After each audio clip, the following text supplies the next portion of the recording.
This is alluvial gold concentrates I dug out of a stream just outside of Beechworth, Victoria.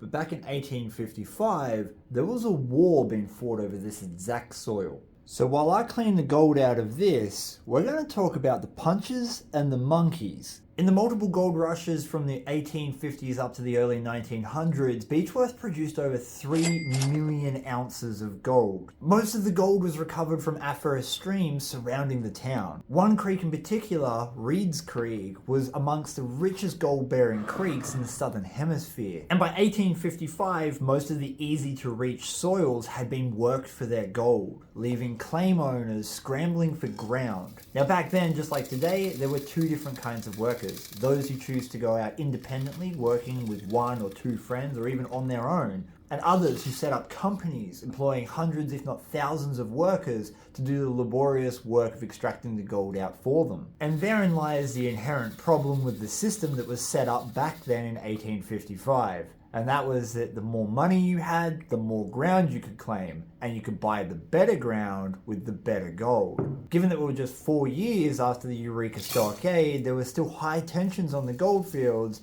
about people's rights to be able to make a living mining gold. And the Eureka Stockade had guaranteed one thing above all else. Besides lowering claim fees and miners' right license fees, it also gave the diggers the opportunity to vote. And Beechworth was about to undergo its very first political vote. And you better believe there was a little bit of animosity between the people who didn't have money and the people who did have money to buy a lot of claims. These were split into two factions, the monkeys and the punchers. The punchers were the men who worked the consortium mining claims. They laboured under the bosses who owned the majority of the good land. And when we're talking about good land, we're talking about the centre of the creek. If you've ever been gold prospecting, you'll know that the main river channel usually carries most of the gold. And so if you could buy the claim in the main river channel, then you were set to make an absolute bonanza if you could access the bedrock.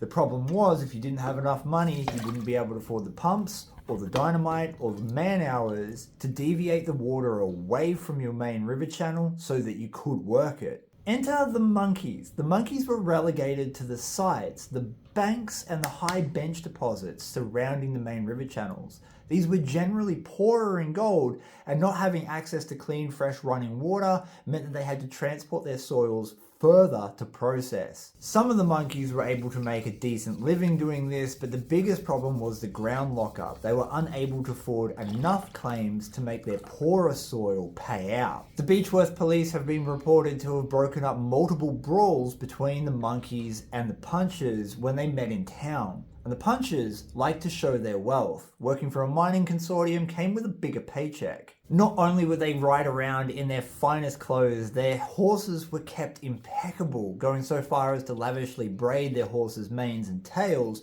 to show their wealth. Whereas the monkeys were decidedly less affluent. You can think of them as the 1800s Eshays, wanting to look really good, but coming across as decidedly bogan. By the summer of 1855, it was finally time to take a vote on who would be governing the mining body around Beechworth. Enter Lucky Johnson. Lucky Johnson, a 49 gold rush prospector from America, had made his fortune on the Californian gold fields before travelling to Australia and buying up some of the richest ground on Reedy Creek. And upon hearing about Beechworth's first election, Lucky Johnson was determined not to have a shopkeeper or a teacher take the place of a miner to make decisions for miners. And therefore, he threw his considerable wealth, as well as influence, behind Daniel Cameron. And what Lucky Johnson and Daniel Cameron needed was a showstopper. You see, Lucky Johnson had brought up some of the richest claims on Reedy Creek, and he had considerable wealth behind him. Taking gold that was mined from Lucky Johnson's Reedy Creek claim, they fashioned a set of golden horseshoes for Daniel Cameron to ride into town on. Legend has it they waited until 1 kilometre outside of the town before the horseshoes were fitted. And with a lot of fanfare, a huge crowd of people carrying monkey banners followed the golden horseshoes all the way into town,